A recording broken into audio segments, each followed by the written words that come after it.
Hello everyone. जैसा कि आप देख रहे हैं टॉपिक है आपका पार्लियामेंट का।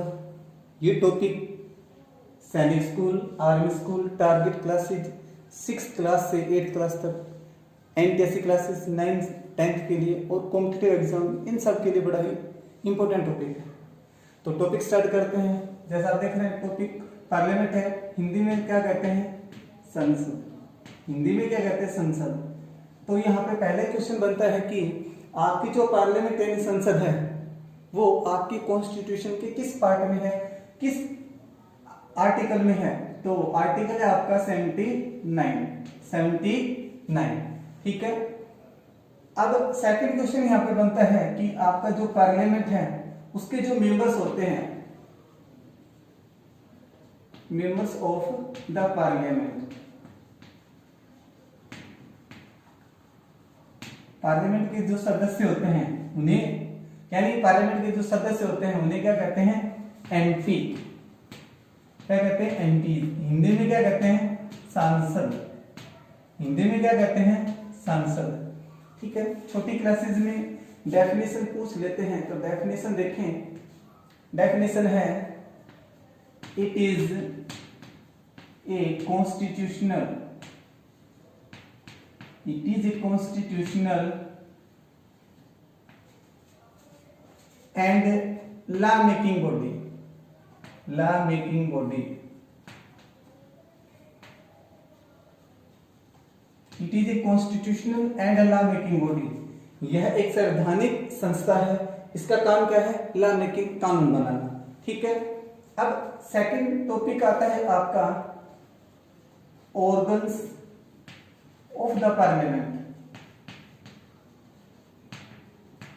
ऑर्गन्स ऑफ द पार्लियामेंट यानी संसद के अंग, संसद के अंग। जैसा कि आप देख रहे हैं और आपने पढ़ा भी है कि जो आपकी पार्लियामेंट है इसके कितने ऑर्गन्स होते हैं? There are 3 organs of the parliament. How many organs? 3। First है आपका प्रेसिडेंट। फर्स्ट क्या है? प्रेसिडेंट। सेकंड क्या है? राज्यसभा। सेकंड क्या है? राज्यसभा।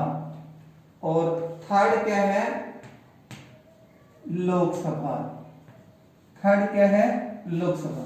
देखें, प्रेसिडेंट आप जानते हैं राष्ट्रपति, राष्ट्रपति। लोकसभा का राज्यसभा का राज्यसभा, राज्यसभा। और लोकसभा का लोकसभा, लोकसभा का लोकसभा। अब देखिए यहाँ पे 3 क्वेश्चन बनते हैं कि आपके जो प्रेसिडेंट हैं वो आपके कॉन्स्टिट्यूशन के किस आर्टिकल में है, यानी संविधान के किस अनुच्छेद में प्रेसिडेंट का जिक्र किया गया, राष्ट्रपति का जिक्र किया गया? वो आपका आर्टिकल 52 है। आर्टिकल यानी अनुच्छेद, अनुच्छेद 52 में। ठीक है। आर्टिकल 52 में, 52 में। राज्यसभा की बात करें ये आपकी 80 में है और लोकसभा की बात करें ये आपकी 81 में है। ठीक है। लोकसभा की बात करें आपकी 81 में है। एक एक करके तीनों पॉइंट्स के ऊपर बात करते हैं। तो सबसे पहले हम बात करते हैं प्रेसिडेंट की। ठीक है। सबसे पहले किसकी बात करते हैं? प्रेसिडेंट की। देखें, प्रेसिडेंट से रिलेटेड कुछ मेन पॉइंट्स हम आपको बताते हैं। देखें, प्रेसिडेंट अभी जैसे आपको बताया आर्टिकल 52 में है। ठीक है। फर्स्ट पॉइंट है ही और C is the constitutional head, constitutional head of the country,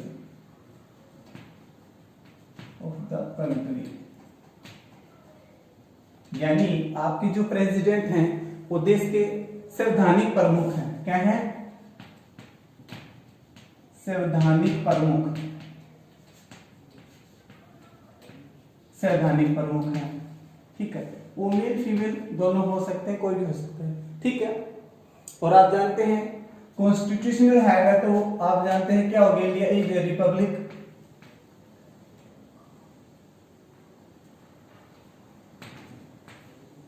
India is a Republic, Bharat एक गणतंत्र देश है। ठीक है। सेकंड टॉपिक देखें, he is the first person of the country, first person of the country, यानी प्रेसिडेंट हमारे देश के फर्स्ट पर्सन, प्रथम व्यक्ति होते हैं। थर्ड, प्रेसिडेंट बनने के लिए मिनिमम एज कितनी होनी चाहिए? Minimum age,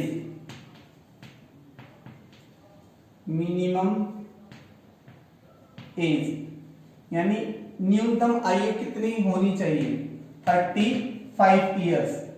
how many years? 35 years. Number 4, आप प्रेसिडेंट को कितने समय के लिए चुनते हैं? टेनर, अवधि, कितने साल के लिए चुनते हैं? 5 ईयर्स।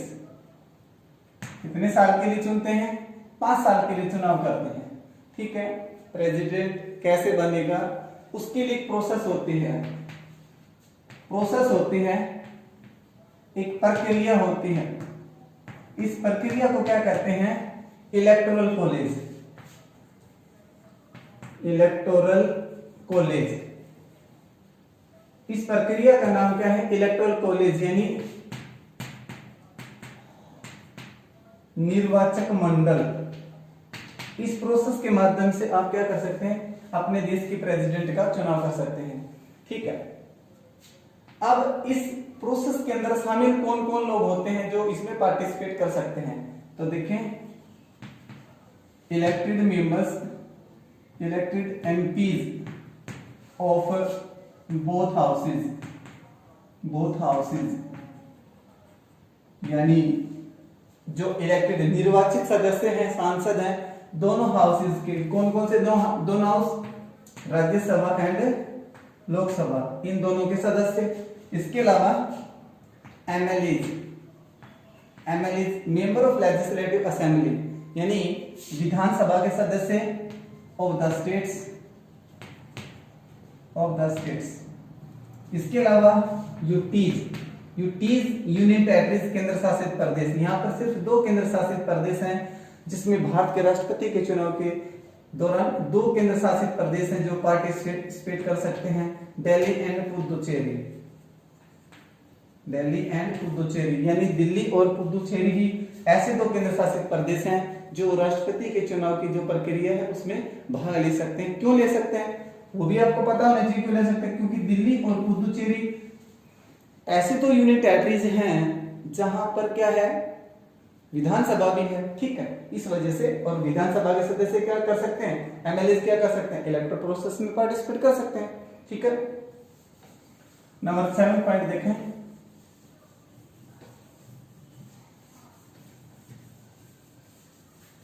अब जैसे आपने प्रेसिडेंट का चुनाव कर दिया, ठीक है, तो प्रेसिडेंट बन गए तो उनको पद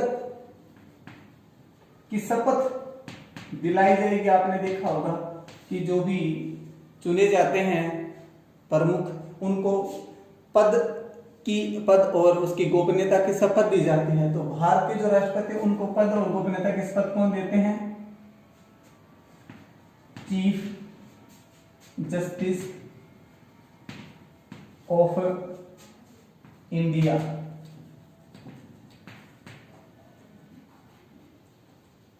सुप्रीम कोर्ट, यानी जो आपका सुप्रीम कोर्ट है, सर्वोच्च न्यायालय है, उसके जो मुख्य न्यायाधीश हैं वो भारत के राष्ट्रपति को क्या करते हैं? पद और गोपनीयता की शपथ दिलाते हैं। ठीक है। यानी उनको पद की और गोपनीयता की शपथ दिलाते हैं। कौन? भारत के जो सुप्रीम कोर्ट है उसके मुख्य न्यायाधीश। ठीक है। नंबर 8 है एक बड़ा ही इंपॉर्टेंट, इम्पीचमेंट। बहुत इंपॉर्टेंट है ये इम्पीचमेंट, जिसे हिंदी में महाभियोग कहते हैं। हिंदी में क्या कहते हैं? महाभियोग। अब क्वेश्चन पहला यही आता है कि ये महाभियोग होता क्या है। तो मान लीजिए आपने देश के प्रेसिडेंट का चुनाव कर दिया और हमारे देश के जो पार्लियामेंट उसके 3 पार्ट बताए थे, president first, second part Lok Sabha और थर्ड पार्ट आपके राज्यसभा। तो लोकसभा या राज्यसभा को लगता है कि प्रेसिडेंट अपना काम सही से नहीं कर रहे हैं और उनको 5 साल के लिए चुना है, लेकिन वो सही से काम नहीं कर रहे, तो उनको 5 साल से पहले पद से हटाना हो, तो उस पद से हटाने की प्रोसेस का नाम क्या है? इम्पीचमेंट, जिसे महाभियोग प्रक्रिया कहते हैं। ठीक है, अब यहाँ पे क्वेश्चन बनता है कि महाभियोग प्रक्रिया, इम्पीचमेंट की जो प्रोसेस है वो किस आर्टिकल में है? आर्टिकल, यानी ये महाभियोग की प्रक्रिया आपके कॉन्स्टिट्यूशन के किस आर्टिकल में है? बड़ा इंपॉर्टेंट क्वेश्चन है, बहुत बार पूछा जाता है। 61 में। किसमें है? 61 में, 61 में। अब ये बता दिया होती कैसे है, ये बड़ा इंपॉर्टेंट है, होती कैसे है। तो देखें कि मान लीजिए ये आपकी लोकसभा और ये आपकी राज्यसभा, ठीक है। इसमें से कोई भी सदन प्रेसिडेंट को हटाने के लिए एक प्रस्ताव पास करता है, ठीक है। तो उस प्रस्ताव को पास करने से पहले 14 डेज पहले, 14 दिन पहले प्रेसिडेंट को इन्फॉर्म करना होता है, लिखित में देना होता है कि हम आपको महाभियोग की प्रक्रिया के माध्यम आपके खिलाफ महाभियोग की प्रक्रिया शुरू करना चाहते हैं। तो कितने दिन पहले? जिस भी सदन से पास करना होता है उस सदन के द्वारा 14 दिन पहले प्रेसिडेंट को लिखित में देना होता है, ठीक है। दूसरा, मान लीजिए लोकसभा करती है या राज्यसभा करती है। फॉर एग्जाम्पल लोकसभा करती है तो इसके 2/3 सदस्य, 2/3 ऑफ द मेंबर्स, उसके द्वारा इस महाभियोग की जो प्रक्रिया उसके प्रस्ताव को क्या करना होता है? पास करना होता है, ठीक है। पास कर दिया, ठीक है, उस प्रस्ताव को पास कर दिया, तो उसके बाद में उसको कहां? दूसरे सदन में भेजा जाता है, राज्यसभा में भेजा जाता है। जब दोनों सदन इसके ऊपर अपने इसके 2/3 मेंबर्स इसको क्या कर देते हैं? अपने एग्रीमेंट दे देते हैं, तो वो प्रोसेस इंप्लीमेंट के लिए, इम्पीचमेंट की जो प्रोसेस है वो इंप्लीमेंट होने के लिए, लागू होने के लिए रेडी हो जाती है, ठीक है।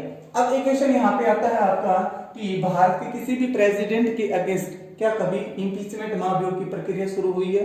तो आज तक भारत के किसी भी प्रेसिडेंट या वाइस प्रेसिडेंट के अगेंस्ट कोई भी महाभियोग की प्रक्रिया शुरू नहीं की गई है, ठीक है। नंबर 9 टॉपिक है कि मान लीजिए राष्ट्रपति बन गए, ठीक है। तो यहां तो हमने बताया कि भाई उनको पद से हटाना हो तब क्या किया जाए? अगर किसी वजह से लगता है सरकार के साथ सही से काम नहीं कर पाते, उनको लगता है कि नहीं मैं सही से काम नहीं कर पा रहा हूं और वो अपने पद से हटना चाहते हैं, ठीक है, रेजिग्नेशन, अपना त्याग पत्र देना चाहते हैं, तो किसे देंगे? तो वो चीफ जस्टिस ऑफ इंडिया के पास नहीं जाएंगे, किसके पास जाएंगे? Vice president. Vice president, vice president उपराष्ट्रपति को अपना त्याग पत्र देते हैं, ठीक है, उपराष्ट्रपति को अपना त्याग पत्र देते हैं। एक कंडीशन यहाँ पे ये भी हो सकती है कि मान लीजिए अनफॉर्चुनेटली हमारे प्रेसिडेंट की डेथ हो जाती है, डेथ हो जाती है या वो अपने पद से रिजाइन दे देते हैं, ठीक है, और उनकी 5 साल की ड्यूरेशन पूरी नहीं हुई है, तो डेथ होने की सिचुएशन में, रिजाइन देने की सिचुएशन में, त्याग पत्र देने की कंडीशन में पद जब खाली हो जाता है राष्ट्रपति का, तो सिर्फ 6 महीने के लिए उस पद पर राष्ट्रपति के रूप में काम कौन कर सकते हैं? वाइस प्रेसिडेंट कर सकते हैं। 6 महीने के बाद में उस पद को भरना पड़ता है, उस पद को यानी प्रेसिडेंट का इलेक्शन करना पड़ता है, ठीक है। नंबर 10 है, नंबर 10 है यहां पर कि जो आपके प्रेसिडेंट हैं उनको सैलरी कितनी मिलती है? सैलरी कितनी मिलती है? तो आप जानते हैं 5 लाख, 5 लाख रुपए पर मंथ मिलते हैं, ठीक है, पर मंथ 5 लाख रुपए पर मंथ मिलते हैं, और without any tax, without any tax, यानी इनको किसी प्रकार का कोई टैक्स नहीं देना होता। 5 लाख रुपए हर महीने सैलरी के रूप में प्रेसिडेंट को मिलते हैं, ठीक है। अब मेन बातें हमने आपको यहाँ पे बता दी हैं। 1-2 चीजें हैं जो आपसे अक्सर नहीं पूछी जाती हैं लेकिन थोड़ा सा पता होना चाहिए, जैसे भाई हमारे देश के फर्स्ट प्रेसिडेंट कौन थे? तो आप जानते हैं डॉक्टर राजेंद्र प्रसाद, ठीक है। ये क्वेश्चन सबको आता है, फर्स्ट क्लास सेकंड क्लास के बच्चे से पूछ वो भी बता सकते हैं, लेकिन आपको जो याद रखना है वो क्या है?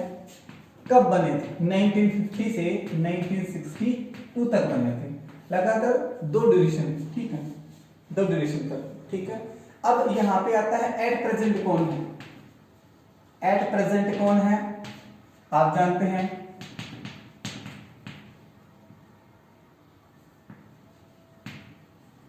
रामनाथ कोविंद। ठीक है, एट प्रेजेंट कौन है, रामनाथ कोविंद। ये भी हर बच्चे को पता है। तो एग्जाम में से रिलेटेड क्वेश्चन क्या पूछ सकते हैं, अब ये भी पता है 2017 से बने हैं। तो एग्जाम में जो क्वेश्चन आपसे पूछ सकता है वो ये पूछ सकता है कि ये कौन से नंबर के हैं, तो 14 नंबर के हैं। 14 नंबर के राष्ट्रपति के रूप में काम कर रहे हैं कौन, रामनाथ कोविंद। ठीक है, अब यहाँ पे मेन बातें हमने आपको बता दी। एक क्वेश्चन आपका बनता है लास्ट एंड फाइनल क्वेश्चन इस टॉपिक से रिलेटेड अकॉर्डिंग टू मी, वो ये है कि मान लीजिए प्रेसिडेंट का इलेक्शन हुआ, रूलिंग पार्टी और अपोजिशन पार्टी में किसी बात को लेकर मतभेद हो गया और उसके निर्वाचन का जो मामला है उसके ऊपर ये हो जाए भाई, अपोजिशन पार्टी विपक्षी दल जो रूलिंग पार्टी उसके ऊपर कहे भाई आपने इस पर्टिकुलर पर्सन को भाई किसी गलत तरीके से क्या किया, आपने इनका निर्वाचन किया है। तो किसी प्रकार का अगर निर्वाचन में कोई झगड़ा हो जाता है, कोई मामला होता है, तो उस झगड़े का, उस विवाद का निपटारा कौन करेगा, सुप्रीम कोर्ट करेगा। ठीक है, उस विवाद का निपटारा कौन करेगा, सुप्रीम कोर्ट करेगा। और यहाँ पे एक छोटा सा क्वेश्चन जो आपके आगे भी आएगा, जो आपके लोकसभा राज्यसभा से संबंधित ही है। ठीक है, तो लोकसभा के सदस्य और राज्यसभा के सदस्यों को प्रेसिडेंट क्या करते हैं, नॉमिनेट करते हैं।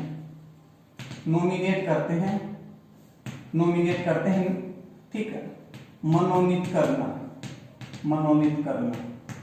करते हैं।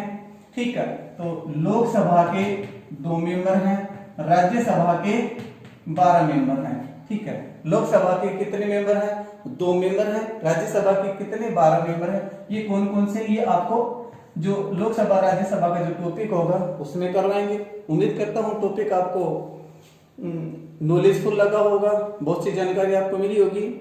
सेकंड पार्ट के लिए आप थोड़ा सा वेट करें और दूसरा पार्ट जरूर देखें। Thank you very much for watching the video. Thank you.